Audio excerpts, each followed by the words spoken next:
So I asked that question about like the future and like the number of players Hmm. question, and I like the answer and the idea for that. The other two were the doing that content piece, like a couple more content pieces as a team together, and then Hmm. like the having 7 players on a team. But I guess like what's your like because you want another ultimate player, and Yeah. then what are your thoughts about have it like because if we go to events we could like share hotel rooms and stuff like that, we could all travel together.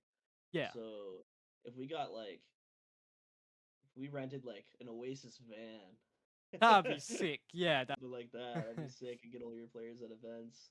But I guess like I got a lot of the questions I had in terms of the 7 players on the team, the future of the team. But I guess like one question that's always there is like where do you see the team in 2 years?